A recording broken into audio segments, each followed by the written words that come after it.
ভাবুন তো, যে সত্তা হাজার হাজার বছর ধরে মানুষকে প্রতারিত করেছে, যে অহংকার করে বলেছিল আমি তার চেয়ে শ্রেষ্ঠ, যে মৃত্যুকে পিছিয়ে দেওয়ার জন্য নিজেই আল্লাহর কাছে সময় চেয়েছিল, যখন সেই সত্তার জন্য সময় শেষ হয়ে যায় তখন কি হয়? মালাকুল মওত যখন তার সামনে দাঁড়ায়, যখন পালানোর সব দরজা বন্ধ হয়ে যায়, যখন ফিসফিস করার জিহ্বা থেমে যায় আর অহংকার ভেঙে পড়ে নিঃশব্দ আতঙ্কে। ইবলিশ কিভাবে মারা যাবে? তার আত্মা কোথায় যাবে? সে কি আগুনে পড়বে, যেটার দিকে সে অন্যদের ঠেলে দিয়েছিল? এটা শুধু ইবলিশের মৃত্যুর গল্প নয়, এটা অহংকারের শেষ, প্রতারণার পরিণতি আর আল্লাহর ন্যায় বিচারের এক ভয়ঙ্কর বাস্তবতা। শেষ পর্যন্ত দেখুন, কারণ এখানেই শুরু হচ্ছে ইবলিশের সবচেয়ে ভয়ঙ্কর অধ্যায়। ইবলিশের প্রকৃতি, তার অহংকারের উৎস এবং তার করুণ পরিণতি বোঝার জন্য আমাদের ফিরে যেতে হবে সৃষ্টির একেবারে সূচনা লগ্নে। ইবলিশ সবসময় অভিশপ্ত কোনো সত্তা ছিল না, বরং এক সময় ছিল যখন সে ছিল ধার্মিকদের অন্তর্ভুক্ত, একজন একনিষ্ঠ ইবাদতকারী, এমন একজন উপাসক যার ধার্মিকতা ও ভক্তি ফেরেশতারাও স্বীকার করত। সে ফেরেশতা ছিল না, যদিও অনেকেই এই ভুল ধারণা পোষণ করে। প্রকৃতপক্ষে সে ছিল জিন জাতির একজন ধোঁয়াবিহীন আগুন থেকে সৃষ্ট এক সত্তা। মানুষের মতোই জিনদেরকেও দেওয়া হয়েছিল স্বাধীন ইচ্ছাশক্তি। তারা চাইলে আনুগত্যের পথ বেছে নিতে পারত, আবার চাইলে অবাধ্যতার পথেও পতিত হতে পারত। জিনদের মধ্যেই কেউ আল্লাহর আদেশ মেনেছিল, আর কেউ অবাধ্যতায় ডুবে গিয়েছিল। এই জিনদের মধ্যেই ইবলিশ ছিল এক ব্যতিক্রমী সত্তা।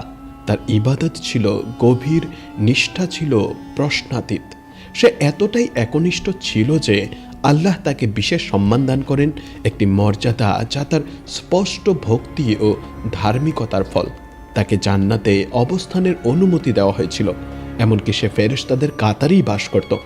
সে আল্লাহর আরশের ঐশ্বরিক মহিমা প্রত্যক্ষ করত, রহমতের আলোয় নিজেকে সিক্ত করত আর নিরলস ইবাদতে নিমগ্ন থাকত। কিন্তু এই বাহ্যিক ধার্মিকতার আড়ালে লুকিয়েছিল এক ভয়ঙ্কর ব্যাধি, অহংকার। সে অহংকার তখনও প্রকাশ পায়নি, নিঃশব্দে তার অন্তরে শিকড় গেড়ে বসেছিল। এই গোপন রোগী একদিন প্রকাশ পাবে এবং তাকে নিয়ে যাবে চিরস্থায়ী অপমান ও পতনের দিকে। এরপর হলো সেই মুহূর্ত, যে মুহূর্ত সবকিছু বদলে দিল। আল্লাহ তার অসীম জ্ঞানে সৃষ্টি করলেন আদম আলাইহিসসালামকে, প্রথম মানবকে। আদমকে সৃষ্টি করা হয়েছিল মাটি থেকে, নম্র ও স্থির উপাদান দিয়ে। আল্লাহ নিজ হাতে তাকে গড়ে তুললেন এবং তার আদেশে তাতে প্রাণ সঞ্চার করলেন। জিনদের মতো আগুন থেকে নয়, ফেরেশতাদের মতো আলো থেকে নয়, আদম সৃষ্টি হয়েছিলেন মাটি থেকে। তবু আল্লাহ তাকে এমন সম্মান দান করলেন যা তার আগে অন্য কোনো সৃষ্টিকে দেওয়া হয়নি। তাকে দান করা হলো জ্ঞান, এমন জ্ঞান যা ফেরেশতারাও জানত না। তাকে শেখানো হলো সমস্ত বস্তুর নাম, দেওয়া হলো উপলব্ধি, চিন্তা করার শক্তি এবং সঠিক ও ভুলের পার্থক্য করার সক্ষমতা। এই সম্মানই ছিল পরীক্ষার সূচনা। এখানেই প্রকাশ পাবে কে সত্যিকারের বিনয়ী আর কে নিজের ভেতরে অহংকার লালন করে রেখেছে। যখন আল্লাহ ফেরেশতাদের এবং ইবলিশকে আদম আলাইহিসসালামের প্রতি সেজদা করার নির্দেশ দিলেন, তখন সেই সেজদা কোনো উপাসনার কাজ ছিল না, তা ছিল সম্মানের সেজদা, একটি স্পষ্ট ঘোষণা যে আল্লাহ আদমকে এক মহান উদ্দেশ্যের জন্য নির্বাচিত করেছেন। ফেরেশতারা মুহূর্ত মাত্র দেরি না করে সেজদায় লুটিয়ে পড়ল। তারা প্রশ্ন করেনি, দ্বিধা করেনি, কারণ তারা স্বাধীন ইচ্ছাশক্তি ছাড়াই সৃষ্টি, সম্পূর্ণরূপে তাদের প্রভুর আদেশের কাছে আত্মসমর্পণকারী। আল্লাহ যা আদেশ করেন সেটাই তাদের জন্য সত্য, সেটাই তাদের জন্য চূড়ান্ত। কিন্তু ইবলিশের অন্তরে তখন ভিন্ন কিছু চলছিল। এই আদেশ শুনে তার ভেতরে জ্বলে উঠল ক্রোধ, হিংসা আর সুপ্ত অহংকার। সে সেজদা করতে অস্বীকার করল। অহংকারে অন্ধ হয়ে সে বলল, আমি তার চেয়ে শ্রেষ্ঠ। আপনি আমাকে আগুন থেকে সৃষ্টি করেছেন আর তাকে সৃষ্টি করেছেন মাটি থেকে। এই বাক্যটি কেবল একটি অবাধ্যতার ঘোষণা ছিল না, এটি ছিল অহংকারের প্রকাশ। আল্লাহর আদেশের বিরুদ্ধে এক প্রকাশ্য চ্যালেঞ্জ। সে নিজের বিচারকে আল্লাহর হুকুমের ঊর্ধ্বে স্থাপন করেছিল। এই মুহূর্তেই ইবলিশের অন্তরে লুকিয়ে থাকা সত্য প্রকাশিত হয়ে গেল। সে নিজেকে শ্রেষ্ঠ মনে করত, আদমের চেয়ে উচ্চতর ভাবত, নিজেকে অধিক সম্মানের যোগ্য এবং ঐশ্বরিক অনুগ্রহের প্রকৃত দাবিদার মনে করত। কিন্তু বাস্তবে এই অহংকারী হয়ে উঠল তার ধ্বংসের মূল কারণ। আল্লাহ তাকে তার রহমত থেকে চিরতরে বিতাড়িত করলেন। তাকে অভিশপ্ত ঘোষণা করা হলো, একটি পতন যা ছিল অপমানজনক ও চূড়ান্ত। কিন্তু ইবলিশ এখানেও থামল না। সে অনুশোচনা করল না, ক্ষমা চাইল না, রহমতের জন্য কাঁদল না, বরং সে এক মরিয়া অনুরোধ করল। সে বলল, আমাকে পুনরুত্থানের দিন পর্যন্ত অবকাশ দিন। ইবলিশ কি চেয়েছিল? সে জানত আল্লাহর আদেশ থেকে সে পালাতে পারবে না, কিন্তু সে তার শাস্তিকে বিলম্বিত করতে চেয়েছিল। সে তার অস্তিত্বকে দীর্ঘ করতে চেয়েছিল, তার অনিবার্য পরিণতিকে কিছু সময়ের জন্য পিছিয়ে দিতে চেয়েছিল। কিন্তু এর পেছনে ছিল আরও গভীর, আরও এক ভয়ঙ্কর উদ্দেশ্য। তার ছিল একটি পরিকল্পনা, একটি দুষ্ট ও জঘন্য পরিকল্পনা। সে চেয়েছিল আদমের বংশধরদের পথভ্রষ্ট করতে, তাদের বিভ্রান্ত করতে, তাদের নৈতিকভাবে ধ্বংস করতে। সে চেয়েছিল তাদের সেই একই অপমান ও ধ্বংসের পথে টেনে নিয়ে যেতে যেখানে সে নিজে পতিত হয়েছিল। এভাবেই সে নিজের তথাকথিত শ্রেষ্ঠত্ব প্রমাণ করতে চেয়েছিল। আল্লাহ তাকে অবকাশ দিলেন, কিন্তু সেই সঙ্গে এক স্পষ্ট সতর্কবাণীও দিলেন। নিশ্চয়ই তুমি অবকাশ প্রাপ্তদের অন্তর্ভুক্ত, আর নিশ্চয়ই জাহান্নামই তোমার প্রতিশ্রুত স্থান, এবং যারা তোমাকে অনুসরণ করবে তাদেরও। এভাবেই ইবলিশ মানবজাতির শপথবদ্ধ শত্রুতে পরিণত হলো। সেই মুহূর্ত থেকেই সে তার সমগ্র অস্তিত্ব উৎসর্গ করল মানুষকে পথভ্রষ্ট করার কাজে। প্রতারণা, ফিসফিসানি আর ধোঁকার মাধ্যমেই সে তার যুদ্ধ শুরু করল। জান্নাতেই সে আদম ও হাওয়া আলাইহিসসালামের কানে কানে কথা বলল, নিষিদ্ধ গাছের প্রতি তাদের আকৃষ্ট করল, এবং অবশেষে তাদের পৃথিবীতে অবতরণের কারণ হয়ে দাঁড়ালো। কিন্তু এখানেই ইবলিশ ও আদমের মধ্যে স্পষ্ট হয়ে গেল মৌলিক পার্থক্য। ইবলিশের মতো অহংকারে অনড় না থেকে আদম আলাইহিসসালাম নিজের ভুল স্বীকার করলেন। তিনি অনুতপ্ত হলেন, তিনি ক্ষমা চাইলেন, আর আল্লাহ তার অসীম রহমতে সেই অনুশোচনা কবুল করলেন। একজন ভুল করেছিল এবং তওবার পথে ফিরে এসেছিল, আর অন্যজনও ভুল করেছিল কিন্তু অহংকারে আরও কঠোর হয়ে উঠেছিল। এই পার্থক্যই একজনকে আল্লাহর প্রিয় বানিয়েছে আর অন্যজনকে চিরতরে অভিশপ্ত করেছে। তার সীমাহীন অহংকার সত্ত্বেও, মানবজাতিকে ধ্বংস করার তার অটল সংকল্প সত্ত্বেও একটি বাস্তবতা আছে যা ইবলিশ কখনোই অস্বীকার করতে পারবে না, আর তা হলো মৃত্যু। মৃত্যু এমন এক অবধারিত সত্য যা কোনো সৃষ্টি এড়াতে পারবে না। আল্লাহ কোরআনে স্পষ্টভাবে ঘোষণা করেছেন, প্রত্যেক আত্মাকে মৃত্যুর স্বাদ গ্রহণ করতে হবে, তারপর আমার কাছেই তোমাদের ফিরিয়ে আনা হবে। সূরা আল আনকাবুত আয়াত 57। নবী হোক বা রাজা, মানুষ হোক বা জিন, প্রত্যেকেই এই সত্যের অধীন। এমনকি ফেরেশতাদের মধ্যেও কেউ ব্যতিক্রম নয়। জিবরাইল আলাইহিসসালাম, যিনি ওয়াহি বহনকারী সর্বশ্রেষ্ঠ ফেরেশতা, তাকেও মৃত্যুর স্বাদ গ্রহণ করতে হবে। ইসরাফিল আলাইহিসসালাম, যিনি শিঙ্গা বাজিয়ে কিয়ামতের সূচনা করবেন, তাকেও মরতে হবে। এমনকি স্বয়ং মালাকুল মউত, মৃত্যুর ফেরেশতাকেও আল্লাহর আদেশে মৃত্যুবরণ করতে হবে। তাহলে ইবলিশ, যাকে আল্লাহর রহমত থেকে বিতাড়িত করা হয়েছে, সে কিভাবে এই অবধারিত পরিণতি থেকে পালাতে পারে? ইবলিশ এই সত্য জানে। সে জানে তার সময় আসবে, কখন আসবে তা সে জানে না, কিন্তু এটুকু সে নিশ্চিতভাবে জানে যে তার অস্তিত্ব চিরস্থায়ী নয়। শত শত হাজার হাজার বছর ধরে সে প্রজন্মের পর প্রজন্মকে তার চোখের সামনে জন্ম নিতে ও মারা যেতে দেখেছে। সে মানুষের কানে কানে ফিসফিস করেছে, তাদের প্রতারিত করেছে, সৎ পথ থেকে সরিয়ে দিয়েছে। আর সে নিজ চোখে দেখেছে মালাকুল মউতকে এসে তাদের আত্মা নিয়ে যেতে। সে দেখেছে কিভাবে ধার্মিকরা প্রশান্তিতে মৃত্যুবরণ করে, তাদের আত্মা কোমলভাবে তুলে নেওয়া হয়। রহমতের ফেরেশতারা তাদের স্বাগত জানায় এবং তারা শান্তির দিকে আরোহণ করে। আবার সে দেখেছে দুষ্টদের ভয়াবহ মৃত্যু, যাদের আত্মা যন্ত্রণায় শরীর থেকে ছিঁড়ে নেওয়া হয়, শাস্তির দিকে টেনে নেওয়া হয় নির্মমভাবে। এই সব কিছুই সে প্রত্যক্ষ করেছে। তবুও সে থামেনি। সে তার মিশন চালিয়ে যাচ্ছে। সে ধনী ও ক্ষমতাবানদের কানে ফিসফিস করে বলে তাদের সম্পদ নাকি তাদের মৃত্যুর হাত থেকে রক্ষা করবে। সে অহংকারীদের বোঝায় তাদের মর্যাদা, তাদের প্রভাব নাকি তাদের অমর করে তুলবে। কিন্তু গভীর অন্তরে সে সত্য জানে। সে জানে যখন আল্লাহর আদেশ আসে তখন কোনো ক্ষমতা, কোনো সম্পদ, কোনো অহংকার কাউকে রক্ষা করতে পারে না। সেদিন পালানোর কোনো পথ থাকে না। আর ইবলিশের জন্য সবচেয়ে ভয়ঙ্কর মুহূর্ত হবে যখন সে মালাকুল মউতকে তার কাছে আসতে দেখবে। সেই মুহূর্তে তার সমস্ত অহংকার, তার সমস্ত গর্ব, তার সমস্ত প্রতারণা ভেঙে পড়বে। সে বুঝতে পারবে যে সে যে সময় চেয়েছিল তা ফুরিয়ে গেছে। সে পালানোর চেষ্টা করবে কিন্তু লুকানোর কোনো জায়গা থাকবে না। সে চিৎকার করবে কিন্তু কেউ সাড়া দেবে না। সে তার অনুসারীদের ডাকবে কিন্তু তারা তাকে পরিত্যাগ করবে। এই সেই মুহূর্তে যে তার সমগ্র অস্তিত্ব অন্যদের ধ্বংসের দিকে পরিচালিত করতে ব্যয় করেছিল, সে তার নিজের ধ্বংসের মুখোমুখি হবে। মৃত্যু ইবলিশের কাছে আসবে, ঠিক যেমনটি প্রতিটি আত্মার কাছে আসে। এবং যখন এটি আসে তখন এটি হবে অপমান, যন্ত্রণা এবং চূড়ান্ত ক্ষতির মুহূর্ত। যে এক সময় আল্লাহর আদেশকে অস্বীকার করেছিল, যে নিজেকে শ্রেষ্ঠ মনে করত, যে মানব জাতিকে সময়ের শেষ পর্যন্ত পথভ্রষ্ট করার শপথ করেছিল, সে অবশেষে তার পরিণতির মুখোমুখি হবে। তার অহংকার তার পতনে শুরু করেছিল। তার আনুগত্য করার অস্বীকার তার ভাগ্যকে সিল করে দিয়েছিল এবং মৃত্যুর অনিবার্যতা তার মিশনকে শেষ করে দেবে। কিন্তু প্রশ্ন থেকে যায়, এরপর কি হবে? ইবলিশের মৃত্যুর পর তার কি হবে? তার আত্মা কোথায় যাবে? তার অনুসারীদের কি হবে? এবং তার চূড়ান্ত গন্তব্য কি হবে? আমরা এই সবের উত্তর দেব যখন আমরা ইবলিশের নিয়তির যাত্রা চালিয়ে যাব। ইবলিশ তার সমগ্র অস্তিত্ব মানব জাতিকে প্রতারিত করতে, তাদের কানে ফিসফিস করতে, তাদের পথভ্রষ্ট করতে এবং তাদের ধ্বংসের দিকে টেনে নিয়ে যেতে ব্যয় করেছে। সে অগণিত প্রজন্মকে আসতে ও যেতে দেখেছে, রাজাদের উত্থান ও পতন দেখেছে এবং মানুষকে সত্যের পথে ফিরিয়ে আনতে প্রেরিত নবীদের লক্ষ্য করেছে।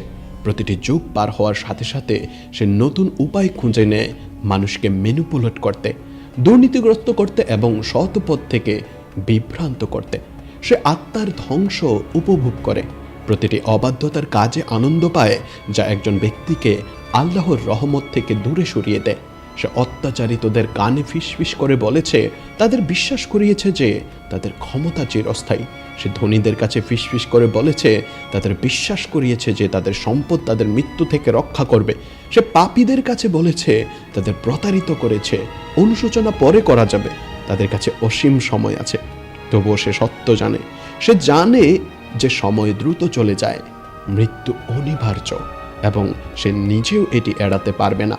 শতাব্দীর পর শতাব্দী ধরে ইবলিশ এই মুহূর্তটিকে ভয় পেয়েছে এবং এখন অবশেষে এই মুহূর্তটি এসেছে। পৃথিবী যেখানে সে সহস্রাব্দ ধরে অবাধে বিচরণ করেছে, আর তার আশ্রয়স্থল এটি নয়। পাহাড়, মহাসাগর, জিনের লুকানো রাজ্য, তাদের কেউই তাকে আল্লাহর আদেশ থেকে রক্ষা করতে পারে না। এবং তারপর সে তা দেখে আকাশ অন্ধকার হয়ে যায়, বাতাস ভারী হয়ে যায় এবং একটি অপ্রতিরোধ্য শক্তি তার উপর নেমে আসতে শুরু করে। মৃত্যুর ফেরেশতা মালাকুল মউত এমন এক ভয়ঙ্কর উপস্থিতি নিয়ে উপস্থিত হয় যে এমনকি সবচেয়ে কঠোর আত্মাও কাঁপতে শুরু করবে। ইবলিশ এই ফেরেশতাকে আগেও অসংখ্যবার দেখেছে। সে তাকে ধার্মিকদের আত্মা সহজে নিতে দেখেছে। তাদের মুখ শান্তিতে জ্বলছে যখন তাদের রহমতের ফেরেশতারা স্বাগত জানায়। সে তাকে দুষ্টদের আত্মা অসহ্য যন্ত্রণায় ছিঁড়ে ফেলতে দেখেছে। তাদের ভয়ের চিৎকার প্রতিধ্বনিত হচ্ছে যখন তাদের শাস্তির দিকে টেনে নিয়ে যাওয়া হয়। কিন্তু এবার তা ভিন্ন। এবার মালাকুল মউত তার জন্য এসেছে। আতঙ্ক ইবলিশকে গ্রাস করে। সে পালানোর চেষ্টা করে, তার রূপ বদলে যায়, মরিয়া হয়ে পালানোর পথ খুঁজে। সে পাহাড়ের সর্বোচ্চ শিখরে ছুটে যায়, কিন্তু মালাকুল মউত সেখানেও তার জন্য অপেক্ষা করছে। সে সাগরের গভীরতম খাদে ডুব দেয়, কিন্তু মালাকুল মউত ইতিমধ্যেই সেখানে রয়েছেন। সে বিশাল মরুভূমিতে অন্ধকার গুহায় ছুটে যায়, এমনকি জিনের অদৃশ্য রাজ্যে লুকানোর চেষ্টা করে, কিন্তু সবই বৃথা। আল্লাহর আদেশ থেকে পালানোর কোনো পথ নেই। তার অস্তিত্বে প্রথমবারের মতো ইবলিশ সত্যিকারের পরম ভয় অনুভব করে। অনুসারীদের হারানোর ভয় নয়, ক্ষমতা হারানোর ভয় নয়, বরং অস্তিত্বহীনতার ভয়, অজানার ভয়। সে জানে যে তার জন্য যা অপেক্ষা করছে তার ধারণার অতীত যন্ত্রণা, এবং সে জানে যে কোনো পরিমাণ অনুরোধ তার ভাগ্য পরিবর্তন করতে আজ পারবে না।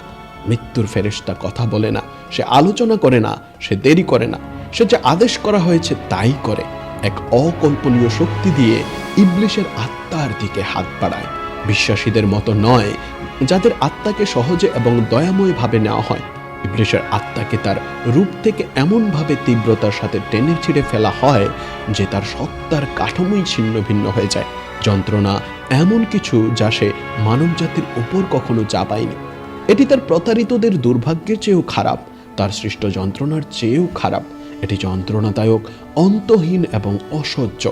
ইবলিশ চিৎকার করে। সে যে মুহূর্তটিকে ভয় পেয়েছিল তা এসেছে, এবং এখন সে আর প্রতারক নয়, সে প্রতারিত। যে একসময় তার অনুসারীদের ক্ষমতা, আনন্দ এবং স্বাধীনতার প্রতিশ্রুতি দিয়েছিল, সে এখন ক্ষমতাহীন, ভগ্ন এবং একা। তার কান্না আকাশ ও পৃথিবী জুড়ে প্রতিধ্বনিত হয়, কিন্তু কেউ তার জন্য শোক করছে না, কেউ তাকে দয়া করছে না। একমাত্র জিনিস যা তাকে স্বাগত জানায় তা হলো চিরস্থায়ী শাস্তি। যখন তার আত্মাকে তার শরীর থেকে ছিঁড়ে ফেলা হয়, তখন আকাশ আনন্দিত হয়, পৃথিবী স্বস্তির নিঃশ্বাস ফেলে, জিন ভালো ও মন্দ উভয়ই অবাক হয়ে যায়। মহাবিশ্বের প্রাণীরা সেই ব্যক্তির পতন লক্ষ্য করে যে সহস্রাব্দ ধরে আল্লাহকে অবজ্ঞা করেছিল। এবং ঠিক এভাবেই ইবলিশ, যে নিজেকে আদমের চেয়ে শ্রেষ্ঠ মনে করত, সে একবার নম্রতায় সেজদা করতে অস্বীকার করেছিল। সে নিছক শূন্যে পরিণত হয়। কিন্তু এরপর কি হবে? ইবলিশের মৃত্যু কেবল একজন ব্যক্তির শেষ নয়, এটি একটি যুগের সমাপ্তি, অস্তিত্বের গল্পের একটি অধ্যায়ের সমাপ্তি। তার মৃত্যু চূড়ান্ত দিনগুলির শুরু নির্দেশ করে।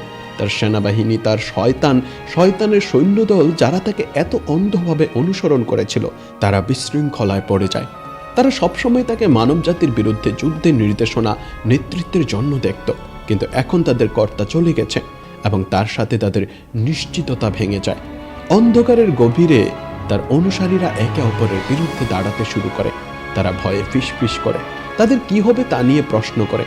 তারা সবসময় বিশ্বাস করত যে ইবলিশ তাদের সবাইকে ছাড়িয়ে যাবে, যে সে চিরকাল তাদের সেনাপতি হিসেবে থাকবে। এখন তারা বুঝতে পারে যে তারাও মরণশীল, যে তাদেরও একই পরিণতির মুখোমুখি হতে হবে। যে শিকলগুলি তাদের একসাথে গেঁথে রেখেছিল তা ভাঙতে শুরু করে, এবং তাদের মধ্যে আতঙ্ক ছড়িয়ে পড়ে। কিন্তু এই মানবজাতির আজ ইবলিশের জন্য কোনো শোক নেই। ধার্মিকরা এই খবর শুনে আনন্দিত হয়, জেনে যে তাদের সবচেয়ে বড় শত্রু পতিত হয়েছে।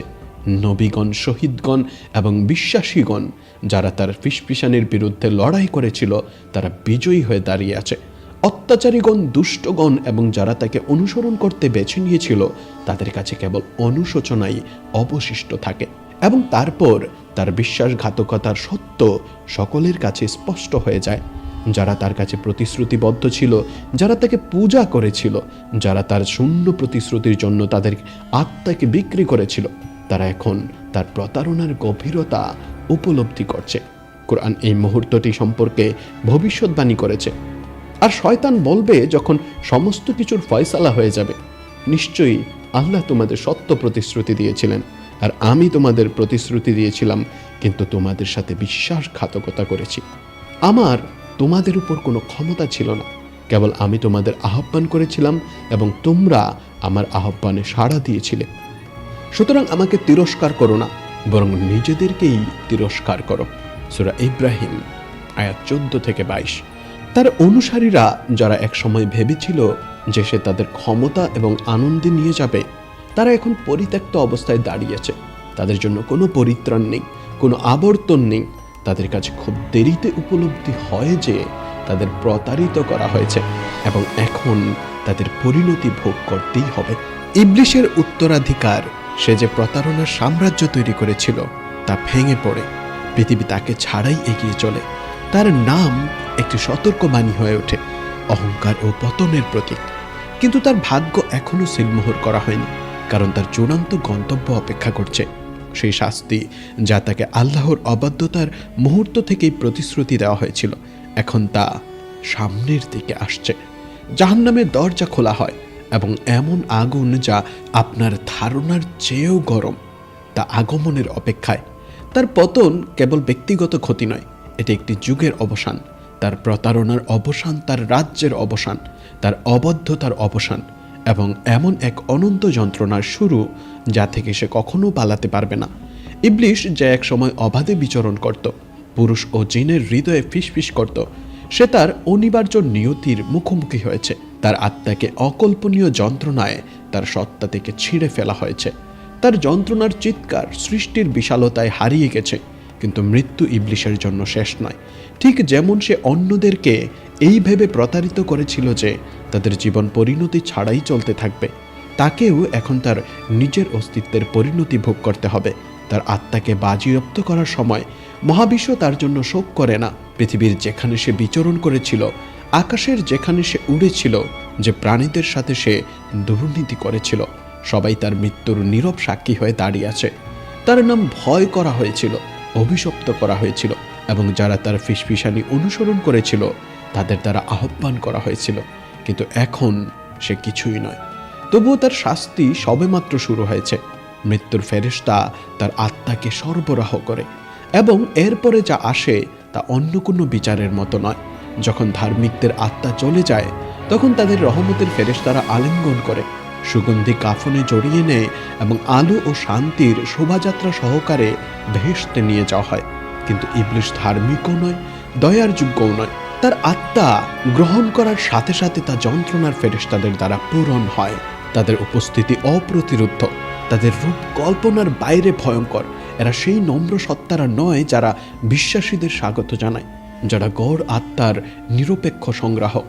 এরা ঐশ্বরিক ন্যায় বিচারের প্রয়োগকারী, যারা সৃষ্টি সবচেয়ে খারাপদের পরিচালনা করার জন্য নিযুক্ত, এবং ইবলিশ তাদের মধ্যে সবচেয়ে খারাপ।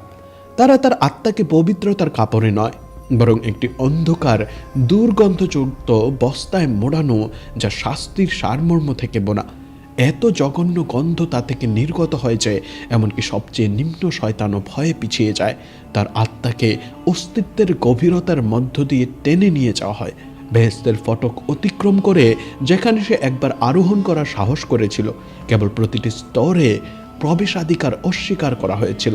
ফটকের ফেরেশতারা তাকে আলো দিয়ে স্বাগত জানায় না, বরং অভিশাপ দিয়ে তার উপস্থিতি ঘৃণার সাথে প্রত্যাখ্যান করে। তাকে জোর করে পৃথিবীতে নিক্ষেপ করা হয়, যেখানে তাকে চূড়ান্ত বিচারের অপেক্ষায় থাকতে হবে। কিন্তু যন্ত্রণা সেখানেই থামে না। কবরের যন্ত্রণা বাস্তব, এবং যেখানে মানুষকে তাদের পার্থিব কবরে রাখা হয়, ইবলিশকে অসহ্য যন্ত্রণার অস্তিত্বে আবদ্ধ করা হয়, যেখানে তাকে ফেলে দেওয়া হয়েছিল সেই রাজ্যে। তার কারাবাসের দেয়াল তাকে চাপ দেয়, তাকে শ্বাসরুদ্ধ করে দেয় এমন একটি জায়গায় যা অসীম অথচ পিষে ফেলার মতো। তাকে এক মুহূর্তের জন্য বিশ্রাম দেওয়া হয় না, কারণ শাস্তির ফেরেশতারা তাদের আক্রমণ ক্রমাগত চালিয়ে যায়। তাকে তার প্রতিটি মিথ্যা কথার, প্রতিটি আত্মার যাকে সে পথভ্রষ্ট করেছিল, মানবজাতির কানে ফিসফিস করা প্রতিটি মিথ্যা প্রতিশ্রুতির কথা মনে করিয়ে দেয়। এই অবস্থায় সে যন্ত্রণা ভোগ করতে থাকে। চূড়ান্ত পুনরুত্থানের অপেক্ষায় যখন সমস্ত সৃষ্টি তাদের প্রভুর সামনে একত্রিত হবে, সেই দিন আসে যখন সিংহায় ফুঁক দেওয়া হয়, যা সমস্ত জীবনের শেষ নির্দেশ করে। পাহাড় ভেঙে পড়ে, মহাসাগর ফুটে ওঠে এবং আকাশ দ্বিখণ্ডিত হয়। অবশিষ্ট প্রতিটি সৃষ্টি ধ্বংস হয়ে যায়। শক্তিমান ফেরেশতারা, জিন, মানুষ, বেহেশত, পৃথিবীর প্রাণীরা সবাই ধ্বংস হয়ে যায়। এমনকি স্বয়ং মালাকুল মউতকেও মরতে আদেশ করা হয়, এবং তারপর আল্লাহ একাই থাকেন, যেমনটি তিনি সবসময় ছিলেন এবং সবসময় থাকবেন। এরপর দ্বিতীয় সিংহা বাজানোর সাথে সাথে জীবন পুনরুদ্ধার হয়। মানবজাতির আত্মারা তাদের দেহে ফিরে আসে, তাদের কবর থেকে বিভ্রান্ত ও ভীত অবস্থায় উঠে আসে। বিচার দিবস শুরু হয়েছে। যাদের সামনে আনা হয়েছে তাদের মধ্যে ইবলিশও আছে। তাকে বিশেষ আচরণ করা হয় না, বা তাকে সেই অপমান থেকে রেহাই দেওয়া হয় না যা সে প্রায়শই অন্যদের উপর চাপিয়েছিল। তাকে টেনে আনা হয়, তার অপমানে উন্মোচিত করা হয়। যাদেরকে সে প্রতারিত করেছিল তাদের মধ্যেই দাঁড় করানো হয়। তার অনুসারীরা, যারা তাকে পূজা করেছিল, যারা তাকে মেনে চলেছিল, যারা তার ফিসফিসানিতে বিশ্বাস স্থাপন করেছিল, তারা এখন হতবাক ও ভয়ে দাঁড়িয়ে আছে। তারা ক্ষমতা, স্বাধীনতা ও আনন্দের সাথে তার প্রতিশ্রুতি বিশ্বাস করেছিল, কিন্তু এখন যখন তারা তাকে তাদের পাশে অসহায় এবং নিন্দাগ্রস্ত অবস্থায় দাঁড়াতে দেখে তখন তাদের উপলব্ধি হয় এখানে তার কোনো ক্ষমতা নেই, তার কখনোই কোনো প্রকৃত ক্ষমতা ছিল না। সে যা করেছিল তা কেবল ফিসফিস করা ছিল, তারাই শুনেছিল। এবং তারপর সমস্ত সৃষ্টির সামনে আল্লাহ কথা বলেন, চূড়ান্ত বিচার পাশ করা হয় এবং ইবলিশের ভাগ্য সেলমোহর করা হয়।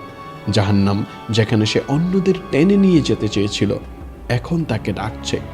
ঐশ্বরিক ক্রোধের শিকল তার চারপাশে কুণ্ডলি পাকিয়ে যায়, তার শরীরকে শৃঙ্খলিত করে তাকে সেই অতল গহ্বরের দিকে টেনে নিয়ে যায় যা সৃষ্টির শুরু থেকেই তার অপেক্ষায় ছিল। দোজখের দরজা খোলা হয় এবং আগুন গর্জন করে ওঠে, তার সবচেয়ে কুখ্যাত বাসিন্দাকে গ্রাস করার জন্য উদগ্রীব। শিখাগুলি তাকে চিনতে পারে বলে মনে হয়। সে কাছে আসার সাথে সাথে তাদের তাপ তীব্র হয়।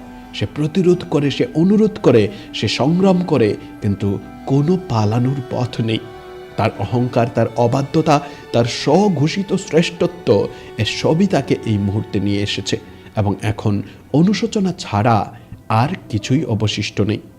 যখন তাকে গভীরতায় নিক্ষেপ করা হয় তখন সে এমন যন্ত্রণা অনুভব করে যা সে মানবজাতির ওপর কখনো চাপায়নি।